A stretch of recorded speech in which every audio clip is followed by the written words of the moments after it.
ओवैसी जी मुस्लिम समाज को एक इशारा कर रहे हैं और ये बताना चाह रहे हैं ऐसी क्या वजह है कि मुसलमान एमपीज बन के नहीं आ रहे हैं। और जैसे कि उनका एक ही एमपी था, वो जीता नहीं, इम्तियाज़ अली। तो अब एक तरफ तो वो कह रहे हैं कि मुसलमानों को सोचना चाहिए, दूसरी तरफ ये वही ओवैसी हैं जो लगातार नकारात्मक राजनीति कर रहे हैं और मुसलमानों को एक सीमित दायरे में बंद करते हैं। ये जो पार्टियां अपने को मुसलमान परस्त कहती हैं, और मैं सिर्फ ओवैसी की बात नहीं कर रही हूँ, उन वो मुसलमानों को लेकर उनकी इतनी नकारात्मक सोच है कि मुसलमान वाकई में एक वोट बैंक है। मतलब एनी टाइम वोट, ATV नाम होना चाहिए, एनी टाइम वोट के लिए वो तैयार है। तो आप देखिए कि अगर मुसलमानों को हमेशा यही सिखाया जाता है कि आपको भाजपा के खिलाफ वोट देना है, यानी कि नकारात्मक वोटिंग है उनकी, पॉजिटिव वोटिंग नहीं है, डेवलपमेंट के लिए नहीं है, एजुकेशन के लिए नहीं है, किसी भी तरह से रोज़गार या तालीम के लिए नहीं है, तो जाहिर सी बात है यही नतीजा होगा। और ये ओवैसी जैसे लोगों के वजह से और इन सब झूठी सेक्युलर पार्टीज जैसे कि कांग्रेस और RJD और आम आदमी पार्टी और सपा के चलते ही है कि मुसलमानों का प्रतिनिधित्व कम है, उनकी नुमाइंदगी कम है।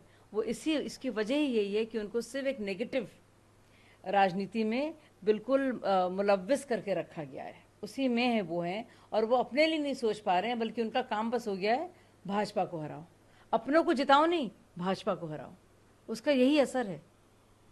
उन्होंने विपक्ष पर पलटवार किया। इंफ्रास्ट्रक्चर परियोजनाओं की गति तेज होने से अधिक नौकरियां पैदा होंगी। पीएम ने कहा राज्य को दुनिया की वित्तीय महाशक्ति और मुंबई को फिनटेक राजधानी बनाने का लक्ष्य रखा गया है। लेकिन इसी पर पलटवार पी चिदम्बरम ने किया।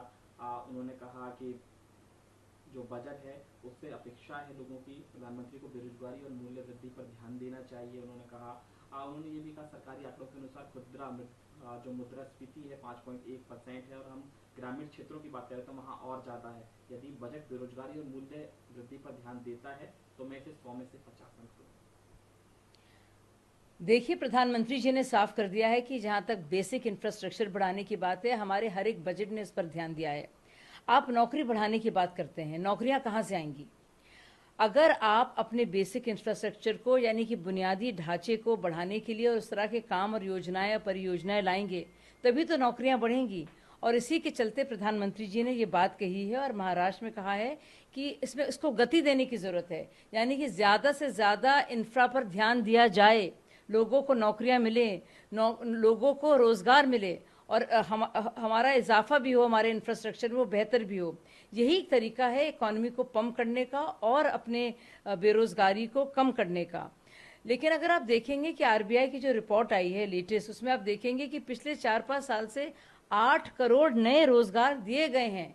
तो चिदम्बरम जी भी और पूरी कांग्रेस पार्टी ये झूठे नैरेटिव को फैलाने से बचे, क्योंकि इसमें कोई सच्चाई नहीं है। आप कितना फेक नैरेटिव आप देंगे लोगों को? और लोग ये भी जानते हैं अगर कोई सरकार बेरोजगारी से या इन्फ्लेशन से, मुद्रास्फीति से अगर निजात दे सकती है, उसको रोक सकती है, तो वो सिर्फ और सिर्फ मोदी जी की सरकार है जो कर सकती है, जैसा उसने करके दिया है। वो बात इन्फ्लेशन की कर रहे हैं, मुद्रास्फीति की कर रहे हैं।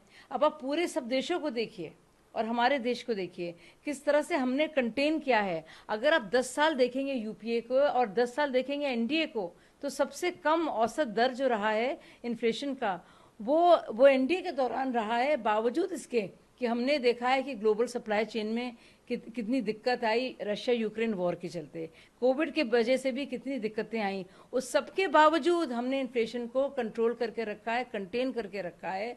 और वर्ल्ड बैंक ने तो बहुत तारीफ भी की है हमारे काम की, और सारी इंटरनेशनल जो एजेंसीज हैं वो हमें निवेश का एक बहुत ही अच्छा प्रेफर्ड डेस्टिनेशन मान रही हैं।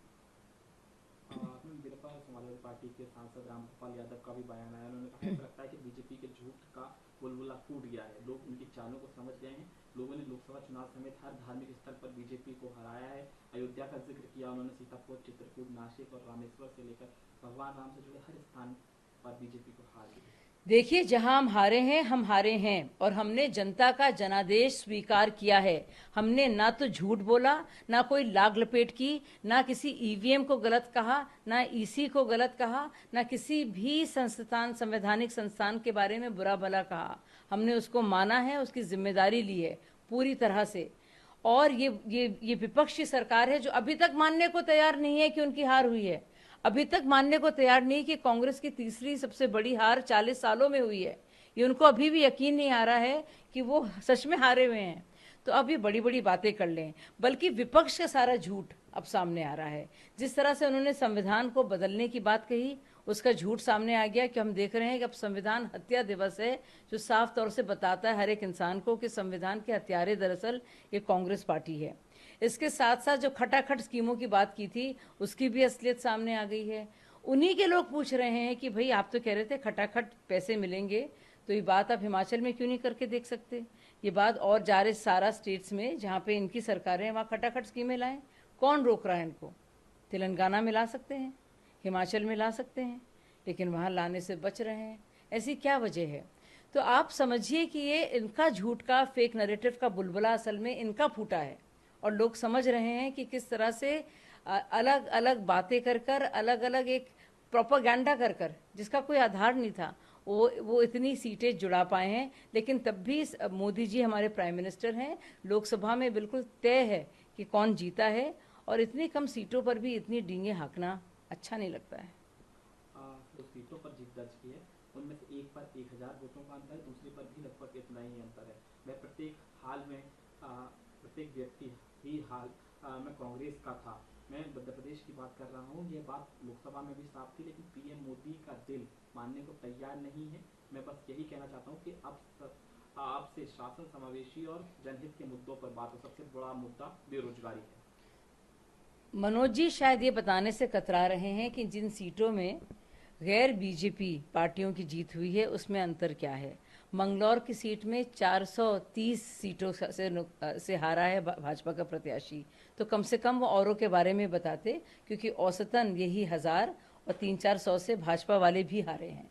तो कम से कम अगर वो कोई भी फिगर को कोट करते तो सोच समझ के करते, दोनों तरफ से करते, तो उनकी बात में भी विश्वसनीयता ज़्यादा होती।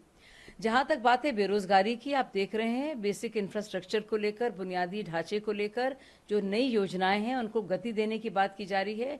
मुंबई में हम फिनटेक कैपिटल की बात कल ही कही है, लेकिन सारी परियोजनाएं और योजनाएं जो हैं, चाहे वो हाईवेज की बात हो, रोडवेज की बात हो, चाहे पुलों के निर्माण की बात हो, एक्सप्रेसवेज की बात हो, चाहे रेल को लेकर इंफ्रास्ट्रक्चर की बात हो, रेल के डब्बों की बात हो, हर एक जगह आप देख रहे हैं कि सारे प्रोजेक्ट्स में अब और गति दी जाएगी ताकि रोजगार बढ़े। आप इन लोगों से पूछिए कि कोई भी इनके पास कोई भी विजन या कोई सोच है? ये तो बड़ा आसान है कह देना मोदी जी नहीं कर रहे हैं, नहीं कर रहे हैं। आप क्या करेंगे? एक भी सकारात्मक आइडिया या इनके मन में कभी आया है या इन लोगों तक कभी पहुंचा है इनके द्वारा, जिसके तहत वो अपना विजन, अपना रोड मैप तरक्की के लिए, विकास के लिए, नौकरियों के लिए दे सकें? बड़ा आसान है कह देना कि ये नहीं है, लेकिन सुझाना कि क्या हो सकता है ये मुश्किल है। तो इस तरह की लगातार नकारात्मक राजनीति से बचें और इस बात को माने और तस्दीक करें कि हमारे देश के प्रधानमंत्री तीसरी बार मोदी जी ही हैं और कोई नहीं है। खबरों की ताजा अपडेट के लिए न्यूज नेशन के इस क्यूआर कोड को स्कैन करें